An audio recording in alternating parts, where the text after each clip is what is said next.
ನಮಸ್ತೆ watch Kannada serial ಚಾನಲ್ಗೆ ಸ್ವಾಗತ. ಮೊದಲು ನಮ್ಮ ಚಾನಲ್ನ ಸಬ್ಸ್ಕ್ರೈಬ್ ಮಾಡ್ಕೊಳ್ಳಿ, ನಂತರ ವಿಡಿಯೋನ ಪೂರ್ತಿಯಾಗಿ ನೋಡಿ. ಇನ್ನು ಪ್ರಾರಂಭದಲ್ಲಿ ಭಾರತಿ ಬೈತಾ ಇರ್ತಾಳೆ ಕಾತ್ಯಾನಿಗೆ. ಅಲ್ಲಮ್ಮ ನಿಂಗೇನಾಗಿದೆ ಅಮ್ಮ, ಯಾಕೆ ಅಲ್ಲಿ ಹೋಗಿ ಆ ರೀತಿ ಎಲ್ಲ ಮಾತಾಡಿದೆ, ನಿಂಗೇನು ತಲೆ ಕೆಟ್ಟಿದ್ಯಾ ಅಂತ ಕೇಳ್ತಾಳೆ. ಆವಾಗ ಅವ್ರ ಅಮ್ಮ ಹೇಳ್ತಾಳೆ, ತಲೆ ಕಟ್ಟಿರೋದು ನಂಗಲ್ಲ ಕಣೆ ನಿಂಗೆ ಅಂತ ಹೇಳ್ತಾರೆ. ಆಗ ಅವಳು ಹೇಳ್ತಾಳೆ, ಹೌದಮ್ಮ ನಂಗೆ ಸರಿಯಾಗಿ ಅರ್ಥ ಆಯಿತು. ಯಾಕಮ್ಮ ಆ ರೀತಿ ಮಾಡಿದ್ವಿ, ಎಲ್ಲರ ಎದುರಿಗೆ ಆ ರೀತಿ ಮಾಡಿ ತಪ್ಪಲ್ವಾ? ಮುತ್ತು ಮಾವನ ಹತ್ರ ಕ್ಷಮೆ ಕೇಳುವಾಗ ಯಾಕೆ ಮಾಡಿದ್ದೀನಿ ನಂತದ, ಅವ್ರೇನು ಮಾಡಿದ್ರು? ತಪ್ಪು ಮಾಡಿದ್ದು ನಾನೇ ಅವ್ರ ಮನೆಗೆ ಹೋಗಿದ್ದು, ಅವ್ರೇನು ನನ್ನನ್ನು ಬಾ ಅಂತ ಕರೀಲಿಲ್ಲ. ನಿಂಗೆ ಹಾಗೂ ಹೊಡಿಬೇಕು ಬೈಬೇಕು ಅಂತ ಇದ್ದಿದ್ರೆ ನನಗೆ ಹೊಡಿಬೋದಿತ್ತು, ನನಗೆ ಬೈಬೋದಿತ್ತು. ಅದನ್ನು ಬಿಟ್ಟು ಯಾಕೆ ನೀನು ಅವ್ರ ಮನೆಗೆ ಹೋಗಿ ಆ ರೀತಿ ಮಾಡಿದ್ಯಾ ಹೇಳಮ್ಮ ಅಂತ ಬೈತಾಳೆ. ಆವಾಗ ಅವ್ರ ಮಾವ ಹೇಳ್ತಾರೆ, ಏನಮ್ಮ ಈ ರೀತಿ ಮಾತಾಡ್ತಿದ್ಯಾ? ಅಲ್ಲ ನಾನು ಕೂಡ ನೋಡ್ತಾ ಇದ್ದೇನೆ, ದೊಡ್ಡವರು ಚಿಕ್ಕವರು ಅಂತ ಗೊತ್ತಿಲ್ಲದೆ ಈ ರೀತಿ ಮಾತಾಡ್ತಿದ್ಯಲ್ಲ, ನಾಲಿಗೆನ ಹರಿಬಿಡ್ತಿದ್ಯಲ್ಲ. ನೋಡ್ಬಾರ್ದು, ನಾಲಿಗೆ ಮೇಲೆ ಹಿಡಿತಾ ಇರಲಿ, ಯಾರ ಹತ್ರ ಮಾತಾಡ್ತಿದ್ಯಾ ಅನ್ನೋ ಯೋಚನೆ ಕೂಡ ಇರಲಿ ನಿಂಗೆ, ನಾನು ಕೂಡ ನೋಡ್ತಾನೆ ಇದ್ದೆ ನಿನ್ನ ಅಂತ ತಿಳ್ಕೊಂಡು ಬೈತಾನೆ. ಇನ್ನು ಕಾತ್ಯಾನಿ ಹೇಳ್ತಾಳೆ, ಎಲ್ಲ ಆಗಿದ್ದು ನಿನ್ನಿಂದ ಕಣೆ ಅಂತ ಹೇಳ್ತಾಳೆ. ಆವಾಗ ಭಾರತಿ ಹೇಳ್ತಾಳೆ, ನಾನೇನು ಮಾಡಿದೆ ಅಂತ ಹೇಳ್ತಾಳೆ. ಆಗ ಕಾತ್ಯಾನಿ ಹೇಳ್ತಾಳೆ, ಏನು ಮಾಡಿದ್ಯಾ? ಅಲ್ಲ ನೀನು ಇದೇ ರೀತಿ ಮೂರು ದಿನಕ್ಕೊತ್ತು ಅವ್ರ ಮನೆಗೆ ಬಂದು ಕೂತ್ಕೊಂಡ್ರೆ ಇನ್ನೇನಾಗುತ್ತೆ? ಆಯಿತು ನಮ್ಮ ಮನೆಗೆ ಬರ್ತೆ ಪರವಾಗಿಲ್ಲ, ಅವ್ರ ಮನೆಗೆ ಯಾಕೆ ನೀನು ಹೋಗ್ತೀಯ? ಅಲ್ಲಿ ಏನೇ ಕೆಲಸ ಇದೆ ನಿಂಗೆ? ಈಗ ಮದುವೆ ಆಗಿದೆ ಅಲ್ವಾ ನಿಂದು, ಆ ಮನೆಗೆ ಯಾಕೆ ನೀನು ಹೋಗ್ತೀಯಾ ಅಂತ ಕೇಳ್ತಾಳೆ. ಆವಾಗ ಭಾರತಿ ಹೇಳ್ತಾಳೆ, ಅಲ್ಲ ಅಮ್ಮ ನಾನು ಆ ಮನೆಗೆ ಹೋದರೆ ಏನಾಗುತ್ತೆ? ನಾನು ಮದುವೆ ಮುಂಚೆ ಆ ಮನೆಗೆ ಹೋಗ್ತಿದ್ದೆ ಅಲ್ಲ, ಅದೇ ರೀತಿ ಈಗಲೂ ಹೋಗ್ತೇನೆ, ಅದರಲ್ಲೇನಿದೆ ಅಂತ ಕೇಳ್ತಾಳೆ. ಆವಾಗ ಕಾತ್ಯಾನಿ ಹೇಳ್ತಾಳೆ, ನಿಂಗೆ ಇನ್ನೂ ಬುದ್ಧಿ ಬಂದಿಲ್ಲ ಕಣೆ. ಅಲ್ಲ ಕಣೆ, ಆ ಮುತ್ತುಗಿನ್ನೂ ಮದುವೆ ಆಗಲಿಲ್ಲ, ನಿನಗೆ ಮದುವೆ ಆಗಿದೆ. ನೀನು ಅಲ್ಲಿಗೆ ಹೋದರೆ ಊರಿನವರು ಏನು ಅಂದ್ಕೊಳ್ತಾರೆ? 4 ಜನ 4 ಥರ ಮಾತಾಡಲ್ವಾ? ನಿಂಗೆ ಇದೆಲ್ಲ ಹೇಗೆ ಅರ್ಥ ಆಗುತ್ತೆ? ನಿಂಗೆ ಇನ್ನೂ ಬುದ್ಧಿ ಇಲ್ವಾ ಅಂತ ಕೇಳ್ತಾಳೆ. ಆವಾಗ ಅವ್ರ ಮಾವ ಹೇಳ್ತಾರೆ, ಹೌದು ಭಾರತಿ, 4 ಜನ ಏನೆಲ್ಲ ಮಾತಾಡ್ತಾರೆ ಅಂತ ನಮ್ಗೆ ಗೊತ್ತಿದೆ, ನಿಂಗೇನು ಗೊತ್ತಿದೆ ಅಂತ ಹೇಳ್ತಾರೆ. ಆಗ ಭಾರತಿ ಹೇಳ್ತಾಳೆ, 4 ಜನ ಏನು ಮಾತಾಡ್ತಾರೋ ಇಲ್ಲೋ ಗೊತ್ತಿಲ್ಲ, ಆದರೆ ನೀವಂತೂ ಮಾತಾಡ್ತೀರ ಬಿಡಿ ಅಂತ ಹೇಳ್ತಾಳೆ. ಆಗ ಕಾತ್ಯಾಯನಿ ಹೇಳ್ತಾಳೆ, ನೋಡು ಭಾರತಿ, ಇನ್ನು ಮುಂದೆ ಆ ಮನೆಗೆ ಹೋಗೋ ಹಾಗಿಲ್ಲ, ನಾನು ಇವಾಗಲೇ ಹೇಳಿದ್ದೇನೆ, ಇನ್ನು ಮುಂದೆ ಆ ಮನೆಗೆ ಕಾಲಿಡೋಗಿಲ್ಲ. ನಿಂಗೆ ಕತ್ತೆ ಥರ ಬೆಳೆದಿದೆಯಷ್ಟೇ, ನಿಂಗೆ ಬುದ್ಧಿಯೇ ಬಂದಿಲ್ಲ ಅಂತ ಹೇಳ್ತಾಳೆ. ಇನ್ನು ಭಾರತಿ ಹೇಳ್ತಾಳೆ, ಅಲ್ಲ ಅಮ್ಮ ನಾನು ಏನು ಮಾಡಿದೆ? ಬಂದಾಗ್ಲಿಂದನೂ ನೀನು ಯಾಕೆ ಬಂದು ಅಂತ ಕೇಳ್ತಾನೆ ಇದೆಯಲ್ಲ, ಆದರೆ ಒಂದು ಮಾತಮ್ಮ, ನೀನು ಯಾಕೆ ಇಲ್ಲಿ ಬಂದಿರಬಹುದು, ಏನಾಗಿದೆ ಗಂಡನ ಮನೇಲಿ ಅಂತ ಒಂದು ಮಾತು ನೀನು ಕೇಳಿದ್ಯಾ? ಯಾಕಮ್ಮ ಕೇಳಿಲ್ಲ ನೀನು ಅಂತ ಹೇಳ್ತಾಳೆ. ಆಗ ಕಾತ್ಯಾನಿಗೆ ಶಾಕ್ ಆಗುತ್ತೆ. ಇನ್ನು ಅವ್ರ ಮಾವ ಕೇಳ್ತಾರೆ, ಅಂದರೆ ಭಾರತಿ ಏನಾಯ್ತು ಅಲ್ಲಿ ಹೇಳು, ನೀನು ಹೇಳಿದ್ರೆ ತಾನೆ ನಮ್ಗೆ ಗೊತ್ತಾಗೋದು ಅಂತ ಹೇಳ್ತಾರೆ. ಇನ್ನು ಅವ್ರ ಅಮ್ಮ ಹೇಳ್ತಾರೆ, ಏನಾಯ್ತು ಅನಂತದಲ್ಲಿ ಭಾರತಿ, ಹೇಳು ಭಾರತಿ, ಅಂಥದ್ದು ಏನಾಯ್ತು ನಿಂಗೆ ಅಂತ ಹೇಳ್ತಾರೆ. ಆಗ ಭಾರತಿ ಹೇಳ್ತಾಳೆ, ಇಲ್ಲಮ್ಮ ಏನೂ ಆಗಲಿಲ್ಲ ಅಂತ ಹೇಳಿ ಅಲ್ಲಿಂದ ಹೋಗ್ತಾಳೆ. ಇನ್ನು ಕಾತ್ಯಾಯನಿ ಮತ್ತು ಅವರ ಅಣ್ಣನಿಗೆ ತುಂಬ ಟೆನ್ಷನ್ ಆಗ್ತಿರ್ತದೆ. ಅಂದರೆ ಮಗಳು ಗಂಡನ ಮನೆಯಿಂದ ಬಿಟ್ಟು ಇಲ್ಲಿ ಬಂದಿರೋದಕ್ಕೆ ಏನೋ ಕಾರಣ ಇದೆ, ಅದನ್ನು ಅವಳು ಹೇಳ್ತಿಲ್ಲ ಹೇಳ್ಕೊಂಡು ತುಂಬ ಟೆನ್ಷನ್ ಪಡ್ಕೊಳ್ತಾ ಇರ್ತಾರೆ. ಇನ್ನು ಈ ಕಡೆ ಮುತ್ತು ಅಡುಗೆ ಮಾಡ್ತಾ ಇರ್ತಾನೆ. ಆಗ ಅಲ್ಲಿಗೆ ಚಂದನ ಬರ್ತಾಳೆ. ಚಂದನ ಬಂದು, ಅಣ್ಣ ಇವತ್ತು ಏನು ಮಾಡ್ತಿದ್ದೀರಾ, ಏನು ಸ್ಪೆಷಲ್ ಅಂತ ಕೇಳ್ತಾಳೆ. ಆಗ ಮುತ್ತು ಹೇಳ್ತೇನೆ, ಏನೂ ಇಲ್ಲ, ಬೆಂಡೆಕಾಯಿ ಗೊಜ್ಜು ಮಾಡ್ತಿದ್ದೇನೆ ಅಂತ ಹೇಳ್ತಾನೆ. ಆವಾಗ ಅವಳು ಹೇಳ್ತಾಳೆ, ಹೌದಾ, ಬೆಂಡೆಕಾಯಿ ಗೊಜ್ಜು ಸೂಪರಾಗಿರ್ತದೆ ನೀವು ಮಾಡಿದ್ದು ಅಂತ ಹೇಳ್ತಾರೆ. ಇನ್ನು ಚಂದನ ಹೇಳ್ತಾಳೆ, ಅಣ್ಣ ಎಲ್ಲಿಗೆ ಬಂತು ವಿಚಾರ, ಮಹಿಮವ್ರು ಏನಾದರೂ ಹೇಳಿದ್ರಾ ಅಂತ ಹೇಳ್ತಾರೆ. ಆವಾಗ ಅವನು ಹೇಳ್ತಾನೆ, ಇಲ್ಲಮ್ಮ, ಅವ್ರೇನು ಹೇಳೋದು, ಅವ್ರು ಹೇಳೋದು ನಂಗೆ ಅರ್ಥ ಆಗಲ್ಲ, ನಾನು ಹೇಳೋದು ಅವ್ರಿಗೆ ಅರ್ಥ ಆಗಲ್ಲ, ಅದೇ ರೀತಿ ಆಗ್ತದೆ ಅಮ್ಮ ಅಂತ ಹೇಳ್ತಾನೆ. ಆಗ ಚಂದನ ಹೇಳ್ತಾಳೆ, ಅಣ್ಣ ನೀವೇ ಹಿಂದಿ ಕಲ್ತು ಬಿಡಿ, ಆವಾಗ ನಿಮಗೂ ಸುಲಭ ಆಗುತ್ತೆ ಅಲ್ವಾ ಅಂತ ಹೇಳ್ತಾರೆ. ಅಲ್ಲ, ನನ್ನ ಜೊತೆ ಕೆಲಸ ಮಾಡೋರಿಗೆಲ್ಲ ಹಿಂದಿ ಬರುತ್ತೆ, ಅವ್ರ ಜೊತೆ ಮಾತಾಡಿ ಸ್ವಲ್ಪ ಹಿಂದಿ ಕಲ್ತಿದ್ದೇನೆ ಅಷ್ಟೇ, ಆದರೆ ಅದಕ್ಕಿಂತ ಮೇಲೆ ಹಿಂದಿ ಅಂತೂ ನನ್ನ ನಾಲಿಗೆಯಲ್ಲಿ ಹೊರಳಲ್ಲ ಕಣಮ್ಮ ಅಂತ ಹೇಳ್ತಾನೆ. ಆವಾಗ ಅವಳು ಹೇಳ್ತಾಳೆ, ಮಹಿಮಾ ಅವ್ರನ್ನ ಎಣಿಸ್ಕೊಳ್ಳಿ, ಆವಾಗ ಹಿಂದಿ ಚೆನ್ನಾಗಿ ಹೊರಡುತ್ತೆ ನಾಲಿಗೆ ಮೇಲೆ ಅಂತ ಹೇಳ್ತಾಳೆ. ಇನ್ನು ಮುತ್ತು ಹೇಳ್ತೇನೆ, ಏನಮ್ಮ ನೀನು ಅಂತ ಹೇಳ್ತಾನೆ. ಆಗ ಚಂದನ ಹೇಳ್ತಾಳೆ, ಹೌದಣ್ಣ ನೀವು ಹಿಂದಿ ಕಲಿಬೇಕು ಅಂತ ಹೇಳ್ತಾಳೆ. ಆವಾಗ ಮುತ್ತು ಹೇಳ್ತಾನೆ, ನಾನು ಹಿಂದಿ ಕಲಿಯುವಷ್ಟರಲ್ಲಿ ಅವಳೇ ಕನ್ನಡ ಕಲ್ತಿರ್ತಾಳೆ ಬಿಡಿ ಅಂತ ಹೇಳ್ತಾನೆ. ಆವಾಗ ಚಂದನ ಹೇಳ್ತಾಳೆ, ಹೌದೌದು, ನೀವು ಹಿಂದಿ ಕಲೀರಿ, ಅವ್ರು ಕನ್ನಡ ಕಲೀಲಿ, ಆವಾಗ ಕರೆಕ್ಟ್ ಆಗುತ್ತೆ ಅಂತ ಹೇಳ್ತಾರೆ. ಆಗ ಮುತ್ತು ಹೇಳ್ತೇನೆ, ಓಹ್ ಅಚ್ಚ ಹೇಳ್ತಾನೆ. ಆಗ ಚಂದನ ಹೇಳ್ತಾಳೆ, ನೋಡಿದ್ರಾ ಅಂತ ಹೇಳ್ತಾಳೆ. ಅಷ್ಟರಲ್ಲಿ ನಟರಾಜ ಬರ್ತಾನೆ. ನಟರಾಜ ಬಂದು ಪದ್ಯ ಹೇಳ್ಕೊಂಡು ಬರ್ತಾ ಇರ್ತಾನೆ. ಇನ್ನು ಚಂದನ ಹೇಳ್ತಾಳೆ, ಅಂಕಲ್ ಜ್ವರ ಕಮ್ಮಿ ಆಯ್ತು ಅಂಕಲ್ ಅಂತ ಹೇಳ್ತಾರೆ. ಆಗ ಅವನು ಹೇಳ್ತಾನೆ, ಹೌದಮ್ಮ, ನೀನು ಕೊಟ್ಟ ಆ ಸಪ್ಪೆ ಗಂಜಿ ಕುಡ್ದು ಜ್ವರ ಅಂತೂ ಲಾರಿ ಹತ್ಕೊಂಡು ಓಡಿ ಬಿಟ್ಟಿದೆ ಅಂತ ಹೇಳ್ತಾರೆ. ಆಗ ಚಂದನ ಹೇಳ್ತಾಳೆ, ಹೌದು, ಜ್ವರ ಸ್ವಲ್ಪ ಇರುತ್ತೆ ನಿಮಗೆ, ಹಾಗಾಗಿ ನೀವು ಲಿಕ್ವಿಡ್ ಫುಡ್ ಮಾತ್ರ ತಗೊಳ್ಬೇಕು ಅಂತ ಹೇಳ್ತಾರೆ, ಅದನ್ನು ಬಿಟ್ಟು ಚೊಂಬಿಡ್ಕೊಂಡು ಕೂತ್ಕೋಬೇಡಿ ಅಂತ ಹೇಳ್ತಾರೆ. ಆಗ ಅವನು ಹೇಳ್ತಾನೆ, ಏನಮ್ಮ ಲಿಕ್ವಿಡಾ, ಇವಾಗಷ್ಟೇ ಏನು ತಗೊಳ್ಬಾರ್ದು ಅಂತ ಹೇಳಿದ್ದಿ ಅಂತ ಹೇಳ್ತಾರೆ. ಆಗ ಚಂದನ್ ಹೇಳ್ತಾರೆ, ನಾನು ಹೇಳಿದ್ದು ನೀರು ಕುಡೀರಿ ಅಂತ ಹೇಳ್ಕೊಂಡು, ಚೊಂಬು ಹಿಡ್ಕೊಂಡು ಬೇರೆ ಕುಡೀರಿ ಅಂತ ಏನು ಹೇಳಿಲ್ಲ ನಾನು ಅಂತ ಹೇಳಿ ತಮಾಷೆ ಮಾಡ್ತಾಳೆ. ಇನ್ನು ಅವಳು ಹೇಳ್ತಾಳೆ, ಅಂಕಲ್ ಹೋಗಿ ಬ್ರಷ್ ಮಾಡಿ ಬನ್ನಿ ಅಂತ ಹೇಳ್ತಾಳೆ. ಆವಾಗ ಅವನು ಬೇವಿನ ಕಡೆಯಲ್ಲೇ ಬ್ರಷ್ ಮಾಡ್ತಾನೆ. ಆವಾಗ ಚಂದನ್ ಹೇಳ್ತಾಳೆ, ಏನು ಅಂಕಲ್ ನನಗೆ ಬ್ರಷ್ ಮಾಡಿ ಬನ್ನಿ ಅಂದರೆ ನೀವು ಬೇವಿನ ಕಡ್ಡಿಯಲ್ಲಿ ಬ್ರಷ್ ಮಾಡ್ತಿದ್ದೀರಲ್ವಾ ಅಂತ ಕೇಳ್ತಾಳೆ. ಆವಾಗ ಅವನು ಹೇಳ್ತಾನೆ, ಅಮ್ಮ ಹಿಂದಿನ ಕಾಲದಿಂದಲೂ ಈ ಬೇವಿನ ಕಡ್ಡಿಯಲ್ಲೇ ಬ್ರಷ್ ಮಾಡೋದು, ಇದರಿಂದ ಹಲ್ಲುಜ್ಜಿದ್ರೆ ಎಷ್ಟು ಒಳ್ಳೇದು ಗೊತ್ತಾ, ದೇಹಕ್ಕೂ ಒಳ್ಳೆಯದು ಹಲ್ಲಿಗೂ ಒಳ್ಳೆಯದು, ನಾನು ಇದರಲ್ಲೇ ಹಲ್ಲುಜ್ತೇನೆ ಅಂತ ಹೇಳ್ತಾನೆ. ಇನ್ನು ಮುತ್ತು ಮತ್ತು ಚಂದನ ನೋಡ್ತಾ ಇರ್ತಾರೆ. ಇನ್ನು ಚಂದನ ಹೇಳ್ತಾರೆ, ಆಯ್ತು ಅಂಕಲ್ ನೀವು ಬ್ರಷ್ ಮಾಡಿ ಬನ್ನಿ ಅಂತ ಹೇಳ್ತಾಳೆ. ಇನ್ನು ಆಯ್ತಮ್ಮ ನೀನು ಹೇಳ್ದಾದ್ಮೇಲೆ ಮೀರೋದುಂಟ ಮಾತನ್ನು, ಆಯಿತು ಡಾಕ್ಟ್ರಮ್ಮ ನಾನು ಹೋಗಿ ಬ್ರಷ್ ಮಾಡಿ ಬರ್ತೇನೆ ಅಂತ ಹೇಳಿ ಬ್ರಷ್ ಮಾಡಿಕ್ಕೆ ಹೋಗ್ತಾನೆ. ಇನ್ನು ಮುತ್ತು ಹೇಳ್ತಾನೆ, ಅಲ್ಲ ಚಂದನ ನಮ್ಮಪ್ಪ ಯಾರ ಮಾತು ಕೇಳಲ್ಲ, ಇವಾಗ ನೋಡಿದ್ರೆ ನಿನ್ನ ಮಾತು ಕೇಳ್ತಿದ್ದಾರೆ, ನಮ್ಗೆ ಆಶ್ಚರ್ಯ ಆಗ್ತಿದೆ ಚಂದನ ಅಂತ ಹೇಳ್ತಾನೆ.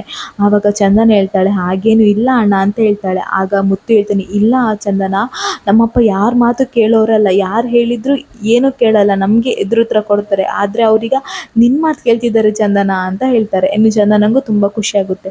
ಇನ್ನು ಹರಿನ ಓನರ್ ಬರ್ತಾರೆ, ಟ್ರಾವೆಲ್ ಓನರ್. ಅವ್ರು ಬಂದು ಹೇಳ್ತಾರೆ, ಹರಿ ಎಲ್ಲಿದ್ದಾನೆ ಅಂತ ಕೇಳ್ತಾರೆ. ಆಗ ಹರಿ ಬರ್ತಾನೆ. ಏನಣ್ಣ ಅಂತ ಕೇಳ್ತಾರೆ.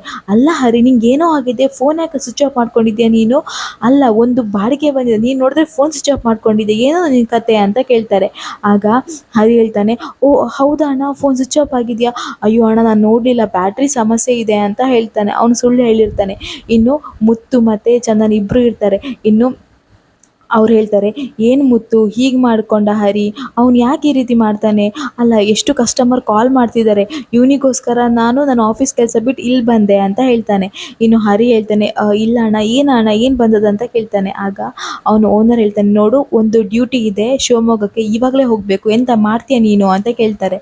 ಆಗ ಹರಿ ಹೇಳ್ತಾನೆ, ಆಯ್ತಣ್ಣ ನಾನು ಮಾಡ್ತೇನೆ, ನಾನು ಈಗಲೂ ರೆಡಿಯಾಗಿ ಬರ್ತೇನೆ ಅಂತ ಹೇಳಿ ರೆಡಿ ಆಗಲಿಕ್ಕೆ ಹೋಗ್ತಾನೆ. ಇನ್ನು ಮುತ್ತು ಹೇಳ್ತಾನೆ, ಅಣ್ಣ ನಿಮ್ಗೆ ಏನಾದರೂ ಕಾಫಿ ಏನಾದರೂ ಕೊಡ್ಲಾ ಅಂತ ಹೇಳ್ತಾನೆ. ಆವಾಗ ಅವ್ರು ಹೇಳ್ತಾರೆ, ಕಾಫಿ ಏನು ಬೇಡ ಚಂದನ ಒಂದು ಗ್ಲಾಸ್ ಬಿಸಿ ನೀರು ಕೊಡಮ್ಮ ಅಂತ ಹೇಳ್ತಾರೆ. ಆಗ ಚಂದನ ಆಯ್ತಣ್ಣ ಕೊಡ್ತೇನೆ ಅಂತ ಹೇಳಿ ಹೋಗ್ತಾಳೆ. ಇನ್ನು ಅವ್ರು ಹೇಳ್ತಾರೆ, ಏನು ಮುತ್ತು ಹರಿ ಈ ಥರ ಮಾಡ್ತಾನೆ, ಅಲ್ಲ ಮುತ್ತು ಎಷ್ಟು ಕೆಲಸ ಇದೆ ಗೊತ್ತಾ, ಎಷ್ಟು ನಂದೇ 2-3 ಲಾರಿ ಇದೆ, ಆದರೆ ಅದನ್ನು ಯಾರ ಕೈಯಲ್ಲಿ ಕೊಡೋದು, ಯಾರ ಹತ್ರ ಅದರ ಜವಾಬ್ದಾರಿ ಕೊಡೋದು, ಈ ಹರಿ ನೋಡಿದ್ರೆ ಈ ರೀತಿ ಮಾಡ್ತಾನೆ, ಅವ್ನು ಯಾವತ್ತೂ ಸ್ವಿಚ್ ಆಫ್ ಮಾಡಿದಾನೋ ಅಲ್ಲ, ಆದರೆ ಅವ್ನು ಈ ರೀತಿ ಇವಾಗ ಮಾಡ್ತಿದ್ದಾನೆ ಅಂತ ಹೇಳ್ತಾನೆ. ಆಗ ಮುತ್ತು ಹೇಳ್ತಾನೆ, ಅಣ್ಣ ಸಾರಿ ಅಣ್ಣ, ಅದೇನಂದರೆ ಅವ್ನ ಫೋನಲ್ಲಿ ಏನೋ ಸಮಸ್ಯೆ ಇದೆ ಅಂತೆ, ಬ್ಯಾಟ್ರಿ ಸರಿ ಇಲ್ಲ ಅಂತ ಹೇಳ್ತಿದ್ದ, ಇನ್ನೇನು ಹೊಸ ಫೋನ್ ತಗೊಳ್ತಾನಣ್ಣ ಅಂತ ಹೇಳ್ತಾನೆ. ಅದಕ್ಕೆ ಅವ್ನು ಹೇಳ್ತಾನೆ ಆಯಿತು ಅಂತ ಹೇಳ್ತಾನೆ. ಇನ್ನು ಅವನಿಗೆ ಫೋನ್ ಬರುತ್ತೆ. ಅವ್ನು ಹೇಳ್ತಾನೆ, ಮುತ್ತು ಒಂದು ಕಾಲ್ ಬರ್ತಿದೆ, ನಾನು ಆಫೀಸಿಗೆ ಹೋಗಿರ್ತೇನೆ, ಹರಿನ ಅಲ್ಲಿಗೆ ಬರೋ ಕೇಳು ಅಂತ ಹೇಳ್ತಾನೆ. ಇನ್ನು ಮುತ್ತು ಆಯ್ತು ಅಂತ ಹೇಳ್ತಾನೆ. ಇನ್ನು ನೋಡಿದರೆ ಹರಿ ಸ್ನಾನ ಮಾಡೋಕ್ಕೆ ಹೋಗೇ ಇರೋದಿಲ್ಲ. ಅವನು ಅಡುಗೆ ಮನೇಲಿ ನಿಂತ್ಕೊಂಡು ಒಂದೇ ಸಮನೆ ಯೋಚನೆ ಮಾಡ್ತಾ ಇರ್ತಾನೆ. ಆಗ ಅಲ್ಲಿ ಮುತ್ತು ಬರ್ತಾನೆ. ಮುತ್ತು ಬಂದು ಹೇಳ್ತಾನೆ, ಅಲ್ಲ ಹರಿ ನೀನೇನು ಮಾಡ್ತಿದ್ಯಾ, ಅಲ್ಲ ನಿಮ್ಮ ಓನರ್ ಇದ್ದಾಗ ಗಡಿಬಿಡಿಯಲ್ಲಿ ಹೊರಡ್ತೆ ಅಂತ ಹೇಳಿದೆ, ಆದರೆ ಇವಾಗ ನೋಡಿದ್ರೆ ಇಲ್ಲಿದೆಯಲ್ಲ ಏನಾಯಿತು ಅಂತ ಕೇಳ್ತಾರೆ. ಆಗ ಹರಿ ಹೇಳ್ತಾನೆ, ಅಯ್ಯೋ ಅಣ್ಣ ಅದೇನಿಲ್ಲ, ಆಯ್ತಣ್ಣ ನಾನು ಈಗ ರೆಡಿ ಆಗ್ತೇನೆ ಅಂತ ಹೇಳ್ಕೊಂಡು ರೆಡಿ ಆಗಬೇಕಂತ ಹೇಳಿ ಹೋಗ್ತಾನೆ. ಆವಾಗ ಚಂದನನು ಬರ್ತಾಳೆ. ಇನ್ನು ಮುತ್ತು ಹೇಳ್ತಾನೆ, ಅಲ್ಲ ಚಂದನ ಹರಿಗೆ ಏನಾಗಿದೆ, ಅವನಿಗೆ ಏನಾದರೂ ಸಮಸ್ಯೆ ಇದೆಯಾ, ಅಲ್ಲ ನಮ್ಮ ಹರಿ ಯಾವಾಗಲೂ ಲವಲವಿಕೆಯಿಂದ ಓಡಾಡ್ತಾ ಇರುವವನು, ಆದರೆ ಇವಾಗ ನೋಡಿದರೆ ಯಾವಾಗಲೂ ಮಂಕಾಗಿರ್ತಾನೆ, ಏನಾಗಿದೆ ಅವನಿಗೆ ಅಂತ ಕೇಳ್ತಾನೆ. ಆವಾಗ ಚಂದನ ಹೇಳ್ತಾಳೆ, ನನಗೂ ಅದೇ ಗೊತ್ತಾಗ್ತಿಲ್ಲ ಅಣ್ಣ, ಮೈ ಕೂಡ ಹಾಗೇ ಹೇಳಿದ, ಮೈ ಹತ್ರ ಹೇಳಿದ್ರಂತೆ ಫೋನ್ ಸ್ವಿಚ್ ಆಫ್ ಆಗಿದೆ ಅಂತ ಹೇಳ್ಕೊಂಡು, ಆದರೆ ಮೈ ನೋಡುವಾಗ ಫೋನಲ್ಲಿ ಫುಲ್ ಚಾರ್ಜ್ ಇತ್ತಂತೆ, ಗೊತ್ತಿಲ್ಲ ಅಣ್ಣ ಏನಾಗಿದೆ ಅಂತ ಹೇಳ್ತಾ ಇರ್ತಾಳೆ. ಅಷ್ಟರಲ್ಲಿ ಅನಿತದ ಕಾಲ್ ಬರುತ್ತೆ. ಅನಿತನ ಕಾಲ್ ಬಂದಾಗ ಚಂದನಂಗೆ ಶಾಕ್ ಆಗುತ್ತೆ. ಚಂದನ ಹೇಳ್ತಾಳೆ, ಅಣ್ಣ ನೋಡಿ ಅಣ್ಣ ಅನಿತಾ ಕಾಲ್ ಮಾಡ್ತಿದ್ದಾಳೆ ಅಂತ ಹೇಳ್ತಾಳೆ. ಅಣ್ಣ ನೋಡಿ ಅಣ್ಣ 19 ಮಿಸ್ ಕಾಲ್ ಇದೆ ಅವಳದು, ಅಲ್ಲ ಅವಳು ಯಾಕೆ ಇಷ್ಟು ಕಾಲ್ ಮಾಡ್ತಿದ್ದಾರೆ, ಆದರೆ ಹರಿ ಯಾಕಿದ್ದಾನೆ ಏನೋ ನಮ್ಮ ಹತ್ರ ಹೇಳ್ತಿಲ್ಲ ಅಂತ ಹೇಳ್ತಾರೆ.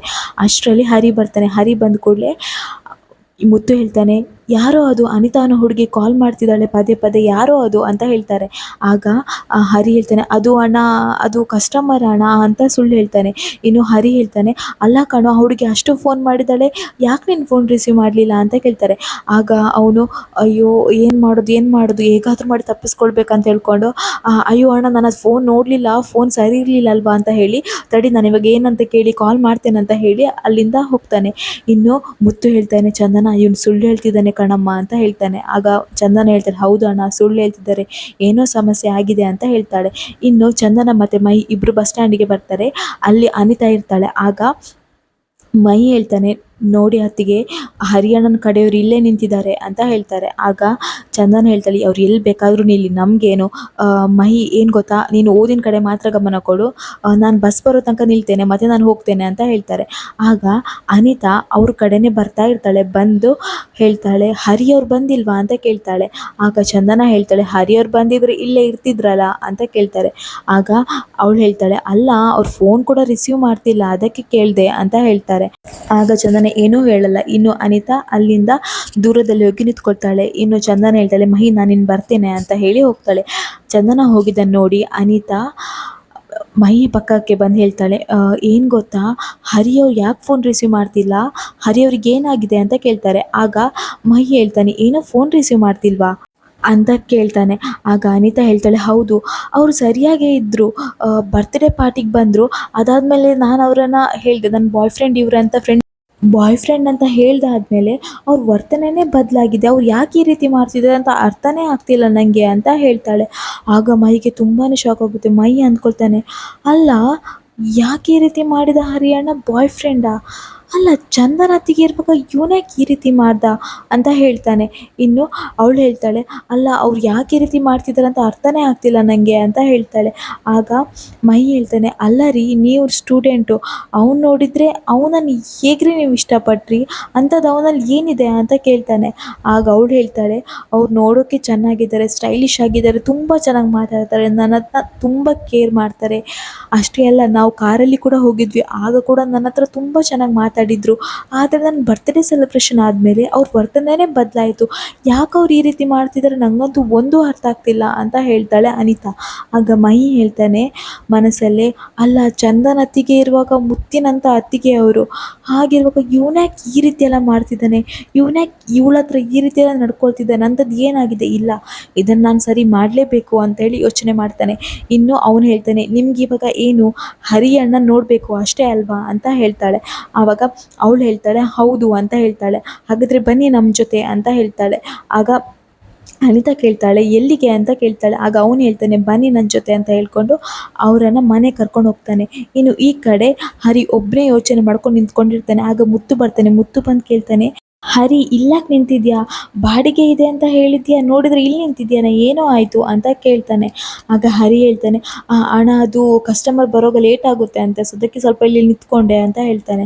ಆಗ ಮುತ್ತು ಹೇಳ್ತಾನೆ, ಹರಿ ಸತ್ಯ ಹೇಳು, ಏನಾದರೂ ಸಮಸ್ಯೆ ಇದೆಯಾ, ಏನು ಹರಿ ಏನಾದರೂ ಹೇಳು ನನ್ನ ಹತ್ರ, ನಿನ್ನ ಮುಖ ನೋಡು ತುಂಬ ಡಲ್ ಆಗಿದೆ, ಯಾಕೆ ಈ ರೀತಿ ಇದೆಯಾ, ಏನಾಗಿದೆ ಹರಿ ಹೇಳು ನನ್ನ ಹತ್ರ ಅಂತ ಹೇಳ್ತಾನೆ. ಆದರೆ ಹರಿ ಏನೂ ಹೇಳಲ್ಲ. ಅವನು ಹೇಳ್ತಾನೆ, ಹಾಗೇನೂ ಇಲ್ಲ ಅಣ್ಣ ಅಂತ ಹೇಳ್ತಾನೆ. ಆದರೆ ಮುತ್ತುಗಂತೂ ಡೌಟ್ ಇರುತ್ತೆ, ಹರಿ ಏನೋ ಅವನಿಂದ ಮುಚ್ಚಿಡ್ತಾನೆ ಅಂತ ಹೇಳ್ಕೊಂಡು. ಇನ್ನು ಮುತ್ತು ಅಲ್ಲಿಂದ ಹೋಗ್ತಾನೆ. ಇನ್ನು ಮಹಿ ಅನಿತನ ಕರ್ಕೊಂಡು ಮನೆಗೆ ಬರ್ತಾನೆ. ಆಗ ಅಲ್ಲಿ ಕಂಟಿ ಮುತ್ತು ಎಲ್ಲರೂ ಇರ್ತಾರೆ.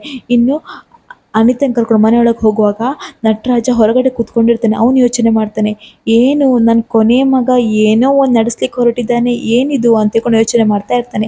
ಇನ್ನು ಅನಿತಾ ಮತ್ತು ಮಹಿ ಇಬ್ಬರು ಮನೆಯೊಳಗೆ ಬರ್ತಾರೆ. ಬಂದ್ಕೊಂಡು ಹರಿಯಣ್ಣ ಹರಿಯಣ್ಣ ಅಂತ ಹೇಳ್ತಾನೆ ಮಹಿ.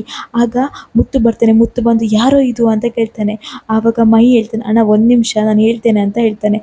ಇನ್ನು ಹರಿನ ಕರಿತಾ ಇರ್ತಾನೆ ಮಹಿ. ಆಗ ಕಂಠಿ ಕೂಡ ಬರ್ತಾನೆ. ಇನ್ನು ಅನಿತಾ ಹರಿ ನೋಡ್ತಾಳೆ. ನೋಡಿ ಹೇಳ್ತಾಳೆ, ಯಾಕೆ ಈ ರೀತಿ ಮಾಡ್ತಿದ್ದೀರಾ ನೀವು ಅಂತ ಹೇಳ್ತಾಳೆ. ಇನ್ನು ಹರಿ ಹೇಳ್ತಾನೆ, ನೀವ್ಯಾಕೆ ಇಲ್ಲಿಗೆ ಬಂದ್ರಿ ಅಂತ ಹೇಳ್ತಾನೆ. ಆಗ ಅನಿತಾ ಹೇಳ್ತಾಳೆ, ಇನ್ನೇನು ಮಾಡೋದು, ನಾನು ನಿಮಗೆ ಅಷ್ಟು ಕಾಲ್ ಮಾಡಿದ್ರೆ ರಿಂಗ್ ಆಗುತ್ತೆ, ನೀವು ರಿಸೀವ್ ಮಾಡಲ್ಲ, ಅಷ್ಟು ಮೆಸೇಜ್ ಮಾಡಿದ್ರೆ ನೀವು ಮೆಸೇಜ್ ರಿಪ್ಲೈ ಮಾಡಲ್ಲ, ಯಾಕೆ ಈ ರೀತಿ ಮಾಡ್ತಿದ್ದೀರಾ ಹರಿ ಅವರೇ, ಅಲ್ಲ ನೀವು ಯಾಕೆ ಈ ರೀತಿ ಮಾಡ್ತೀರಾ ಅಂತ ನಂಗೆ ಅರ್ಥನೇ ಆಗ್ತಿಲ್ಲ. ನನ್ನ ಬರ್ತ್ಡೇ ಸೆಲೆಬ್ರೇಷನ್ ಆದಮೇಲೆ ನೀವು ಈ ರೀತಿ ಮಾಡ್ತಿದ್ದೀರಾ, ನಾನು ಅಂಥದ್ದು ಏನು ಮಾಡಿದೆ, ನನ್ನಿಂದ ಏನಾದರೂ ತಪ್ಪಾಯಿತಾ ಅಥವಾ ನನ್ನಿಂದ ಏನಾದರೂ ಬೇಜಾರಾಯಿತಾ, ಏನಾಗಿದೆ ಹರಿ ಅವರೇ, ಯಾಕೆ ಈ ರೀತಿ ನೀವು ಮಾಡ್ತಿದ್ದೀರಾ ಅಂತ ಕೇಳ್ತಾಳೆ.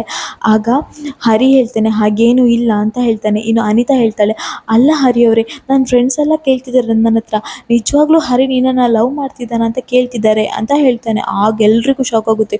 ಮುತ್ತುಗಂತೂ ತಲೆ ಕೆಟ್ಟೋಗುತ್ತೆ, ಅಲ್ಲ ಯಾಕೆ ಈ ರೀತಿ ಹೇಳ್ತಿದ್ದಾಳೆ ಇವಳು ಅಂತ. ಇನ್ನು ಕಂಠಿ ಮಹಿ ಎಲ್ರಿಗೂ ಶಾಕ್ ಆಗುತ್ತೆ. ಇಲ್ಲಿಗೆ ಈ ವಿಡಿಯೋ ಮುಗಿಯುತ್ತೆ. ಮುಂದಿನ ವಿಡಿಯೋದಲ್ಲಿ ಏನಾಗುತ್ತೆ, ಹರಿಗೆ ಮದುವೆ ಆಗಿದೆ ಅನ್ನೋ ಸತ್ಯ ಅನಿತಾಗೆ ಗೊತ್ತಾಗುತ್ತಾ, ಚಂದನೆಗೆ ಈ ಎಲ್ಲ ವಿಷಯ ಗೊತ್ತಾಗುತ್ತೆ, ಎಲ್ಲನೂ ಮುಂದಿನ ವಿಡಿಯೋದಲ್ಲಿ ನೋಡೋಣ. ಅಲ್ಲಿಯವರೆಗೂ ನಮ್ಮ ವಾಚ್ ಕನ್ನಡ ಸೀರಿಯಲ್ ಚಾನಲ್ ದಯಮಾಡಿ ಸಬ್ಸ್ಕ್ರೈಬ್ ಮಾಡ್ಕೊಳ್ಳಿ. ನಿಮ್ಮ ಬೆಂಬಲ ಸದಾ ನಮ್ಮ ಮೇಲೆ ಹೀಗೆ ಇರಲಿ.